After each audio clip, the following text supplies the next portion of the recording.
शिवाय नमस्ते। गल गल कर शरीर नीचे गिर रहा था। राजा ने सारे वेदों को दिखाया, सारे डॉक्टरों को दिखाया, पर राजा का शरीर ठीक नहीं हुआ। आखिरी में राजा ने विचार कर अब करूं तो करूं क्या। गुरु जी के पास गया, गुरुदेव मेरे शरीर में एक रोग लग गया, शरीर टपक टपक कर जमीन पर गिर रहा है गुरुदेव, मेरा शरीर गल रहा है गुरुजी, आप बताओ कुछ अच्छा बता दीजिए। गुरुजी ने कहा राजन तेरा शरीर गिर रहा है, हाँ टपक रहा है, हाँ शरीर गल रहा है, हाँ राजन तेरा भाई था ना वो तो मर गया, भाभी कहाँ है, घर में। राजन एक काम कर, जहां जिस कक्ष में तेरी भाभी सोती है उस कक्ष के बाहर रात्रि के समय पर जाकर दरी बिछाकर सोना चालू कर दे। किसी को बताना मती, किसी को बोलना मती, किसी से कुछ कहना मती, बस भाभी के कमरे के बाहर जाकर सोना चालू कर दे। ठीक है महाराज, इससे अच्छा हो जाऊंगा, बिल्कुल अच्छा हो जाएगा, जा सो। अब गुरु जो बताता है बड़ा विचित्र बताता है। दुनिया के लोगों को भले लगता है क्या शंकर जी को जल चढ़ाने से ऐसा हो सकता है क्या, बेलपत्र चढ़ाने से ऐसा हो सकता है क्या, धतूरा चढ़ाने से ऐसा हो सकता है क्या, शहद चढ़ाने से ऐसा हो सकता है क्या, चावल का दाना चढ़ाने से ऐसा हो सकता है क्या, शंकर जी के मंदिर में सफाई करने से, शिव जी के मंदिर को धो देने से, शंकर के मंदिर को साफ कर देने से क्या हमारी बीमारी समाप्त हो सकती है? क्यों नहीं हो सकती? अगर गुरु कह रहा है तो समझो, क्यों नहीं हो सकती? जाओ जाओ।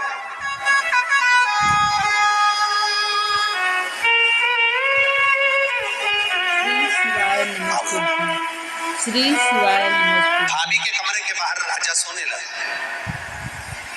15 दिन निकले, 16वें दिन एक दासी ने, एक नौकरानी ने, एक सेविका ने देख लिया। उसने दूसरी दासी से कहा वो राजा कितना खोड़ला है, भाभी के कमरे में जाके सोता है बेचारे का, उसका पति मर गया उसके कमरे में जाकर सोता है, भाई मर गया और राजा भाभी के कमरे में जाकर सोता है। एक दासी ने दूसरी से कहा, दूसरी ने तीसरी से कहा, तीसरी ने चौथी से कहा, चौथी ने पांचवी से कहा। बात पूरे नगर में फैल गई, लोग राजा को गालियां देने लगे, अपशब्द कहने लगे, ताना देने लगे, आड़ा टेढ़ा कहने लगे, कोसने लगे, खूब अपशब्द कहने लगे। राजा धीरे धीरे धीरे धीरे राजा का शरीर अच्छा होते चले गया, राजा का शरीर ठीक होते होते चला गया। राजा एक नारियल लेकर, श्रीफल लेकर गुरुजी के पास पहुंच गया। गुरुजी किसी डॉक्टर की दवाई नहीं लगी, किसी वेद की औषधि नहीं लगी, केवल भाभी के कमरे के बाहर सोने से मेरी बीमारी ठीक हो गई। कैसे हो गई? गुरुजी ने कहा राजा तेरा पाप बहुत बढ़ गया था, उस पाप को समाप्त करने के लिए तेरी निंदा करवाना प्रारंभ करी, तेरी बुराई करवाना प्रारंभ करी। दुनिया के लोगों ने जब तुझे गाली देना चालू करा, अपशब्द कहना चालू करा, बुराई करना चालू करा, निंदा करना चालू करा, तो तेरा रोग, तेरी बीमारी अपने आप समाप्त हो गई, तेरा रोग मिट गया, तेरी बीमारी समाप्त। तुम देखना अपने अपने घरों में, देखना बहू का घुटना दुख है, बहू की कमर दुख है, बहू की पीठ दुख है, बहू का सिर दुख है, बहू का हाथ दुख है, बहू का पांव दुख है, और 70 साल 80 साल की टोकरी का कुछ नहीं दुख है।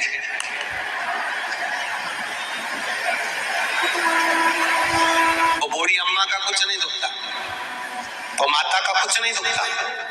कारण क्या है? कभी तुमने सोचा?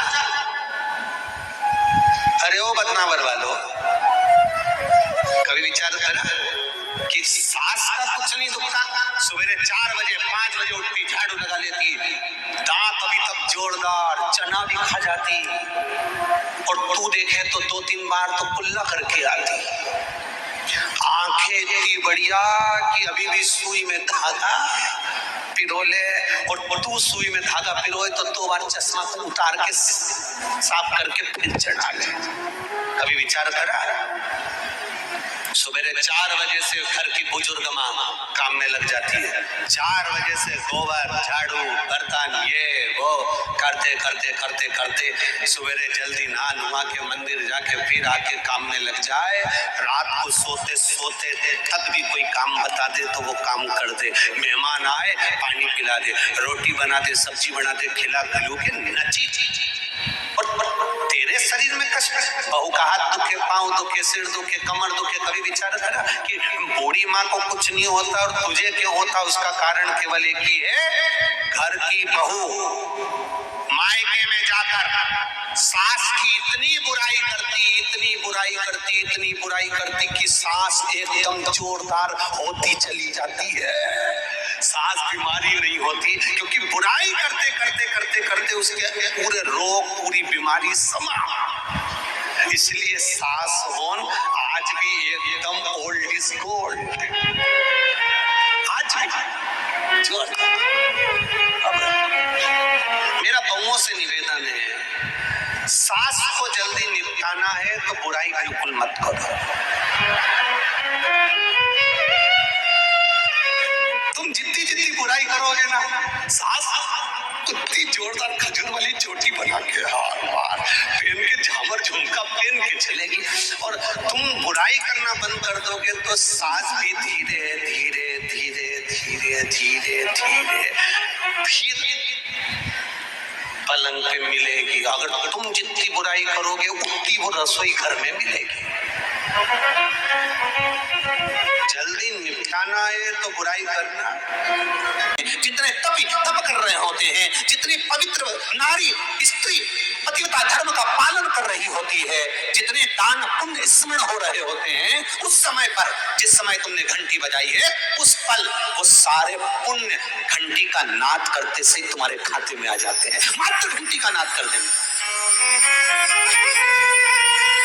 शंकर जी के मंदिर में जाकर ताली का नाद किया जाता है।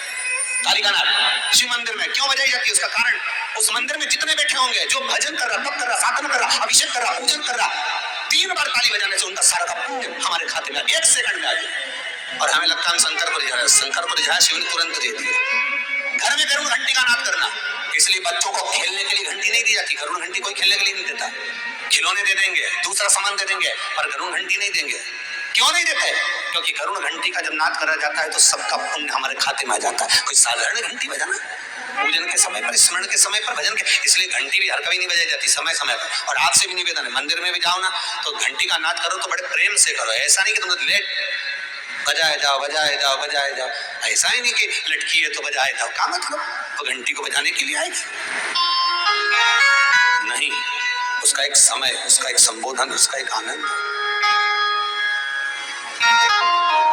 कई मंदिरों में मंदिर का पट बंद हो जाता है, दरवाजा बंद हो जाता है, तो भी लोग घंटी बजा देते हैं। दोष दोष।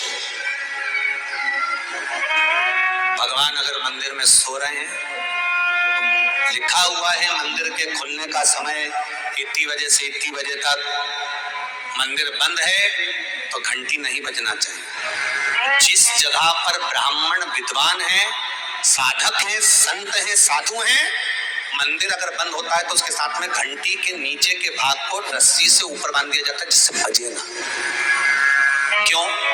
कहते हैं अगर भगवान अगर विश्राम कर रहे हैं, सो रहे हैं, निंद्रावश है या पट बंद है, उस समय पट बंद का समय है और घंटी का अगर नाद हो जाए तो कहते हैं 11 ब्राह्मण के भूखे रहने का दोष लग जाता है जीव को, मात्र घंटी बजा देने पर, अगर भगवान विश्राम कर।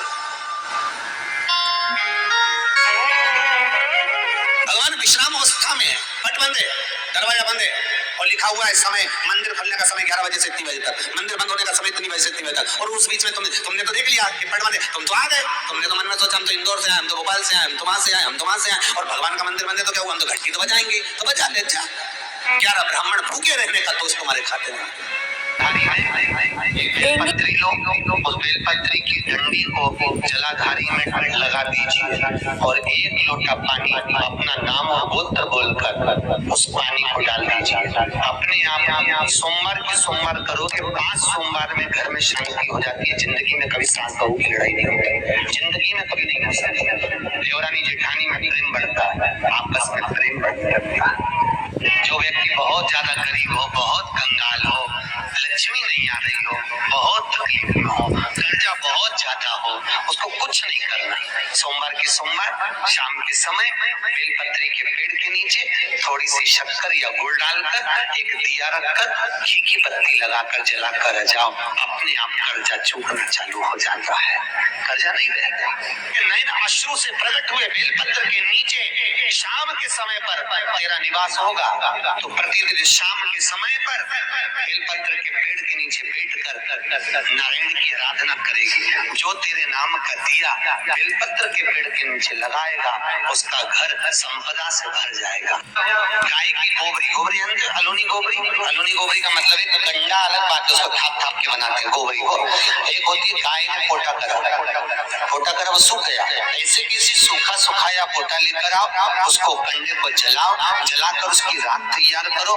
रात को सफेद रुमाल में रखकर सोमवार के दिन बिना किसी से बोले शंकर जी के मंदिर में जाकर उस राख को, उस भस्मी को शिव को समर्पित करो। चढ़ाने के बाद उस भस्मी को वापिस उतार लो। उतार कर जब हम स्नान करें 5 दिन लगातार उस भस्मी को पानी में डालकर स्नान करना चालू कर दो, चर्म का सारा रोग समाप्त हो जाता है, डॉक्टर की जरूरत ही नहीं पड़ती। जिसके घर में लक्ष्मी की कमी आती है, संपदा अगर कम होती चली जाती है, पैसा घर में नहीं टिकता, कर्जा बढ़ते चले जा रहा है, तो 4 बत्ती का दिया, चौमुखी दिया, आटे का बेलपत्री के पेड़ के नीचे सोमवार की सोमवार शाम को लगाना चालू कर दो।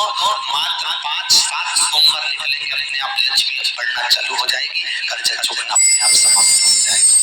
अपने आप 1 लोटा पानी भरो, 7 पत्ती नीम की डालना, काय की डालना, नीम, कड़वी नीम, मीठी नीम नहीं, कड़वी नीम, 7 पत्ती नीम की डाल लो और 7 उसमें बेलपत्र डाल लो। जिस व्यक्ति का ब्लड प्रेशर हाई हो, लो हो, उसके कमरे में उसको प्लेट से ढककर रख दीजिए। सुबह स्नान कर वही व्यक्ति जिसका ब्लड प्रेशर ऊंचा नीचा होता है, उसको शिव जी को समर्पित करना। शिव को चढ़ाकर उसी का पानी 7 बार उसी स्थान पर ग्रहण कर लेना। व्यक्ति का ब्लड प्रेशर बराबर हो जाता है। मात्र लगभग अगर सोमवार कर रहे हो तो 11 सोमवार की कथा में पूज्य गुरु जी प्रदीप मिश्रा ने बताया कि बुराई करने से क्या होता है और बुराई क्यों नहीं करनी चाहिए। तो शिव पुराण की कथा को सुनते रहिए और अपने जीवन के जो विषय विकार हैं, कष्ट हैं, सभी दूर होंगे। साथ ही आप 24 घंटे में, अगर आपको टाइम नहीं मिलता, बहुत बिजी हैं, तो 24 घंटे में सिर्फ 11 बार श्री शिवाय नमस्तुभ्यम का जाप अवश्य करते रहें। इससे पूर्ण फल की प्राप्ति होती है। साथ ही जीवन में जो भी कष्ट होते हैं, परेशानियां होती हैं, सभी दूर होते हैं और महादेव हमारा मार्गदर्शन करते रहते हैं। तो अगर आपको महादेव की भक्ति और जो है महादेव की पूजा पाठ और भक्ति पर विश्वास है, तो आप अपने जीवन के कष्ट और दुख को दूर करने के लिए, कार्य में सफलता के लिए सिर्फ 24 घंटे में 11 बार श्री शिवाय नमस्तुभ्यम का जप अवश्य करें। इसका पूर्ण फल आपको प्राप्त होगा। साथ ही आप जीवन में जो भी समय आप प्रभु के शरण में नाम लेने में व्यतीत करते हैं, उसका कई गुना फल प्राप्त होता है और महादेव की कृपा सदैव आप पर बनी रहती है। तो प्लीज़ चैनल को सब्सक्राइब करें, वीडियो को लाइक करें, ज़्यादा से ज़्यादा शेयर करें और हमारे भोलेनाथ की कृपा आप सब पर बनी रहे। आप सदैव खुश रहें और सुख